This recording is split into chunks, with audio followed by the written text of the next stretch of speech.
پہاڑی زبان میں اپڈیٹ سنیے۔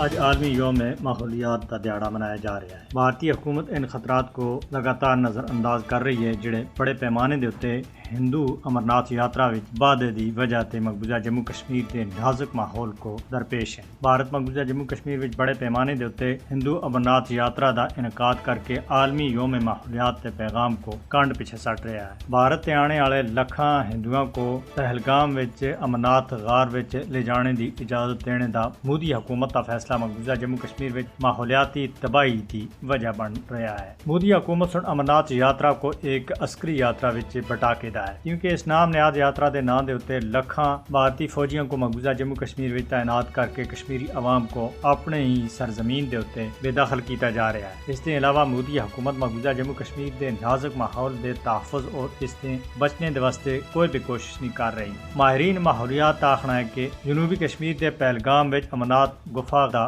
دورہ کرنے والے لکھاں ہندو یاتری ہمالیائی سلسلے دے نازک ماحول کو بڑے پیمانے دے اتے متاثر کر کے نقصان پہنچا سکتے ہیں۔ مقبوضہ جموں کشمیر دے نازک ماحول دے واسطے نقصان دہ ثابت ہونے کے باوجود بھارت ہر سال بڑی ہندو امرناتھ یاترا دے انعقاد دے اتے اڑیا ہوا ہے تاکہ کشمیری عوام کو دبایا جا سکے۔ مقبوضہ جموں کشمیر وچ ہندو یاتریاں دی بڑی تعداد پہاڑی سلسلے وچ واقع گلیشیئرز گلنے اور ہر سال سیلاب آنے دی بنیادی وجہ بھی بنتی ہے۔ نریندر مودی دے بھارت دے واسطے ماحولیات تے عالمی دہاڑے دے موقع دے اتے منانے دے واسطے کچھ بھی نہیں ہے، کیونکہ اس دے بڑے شہراں کو آلودگی دی تباہ کن صورتحال دا سامنا کرنا پی رہا ہے۔ بھارتی دارالحکومت دہلی عالمی ماحولیاتی انڈیکس وچ دنیا دا سب دے گندا ترین دارالحکومت قرار دیتا جا چکا ہے۔ مقبوضہ جموں کشمیر دے نازک ماحولیات کو بچانے، یاترا دی تعداد کو کٹ کرنے دے واسطے بھارت دے اتے عالمی سطح دے اتے دباؤ بننا چاہیے تاکہ ہمالیہ دی چوڑی وچ واقع اس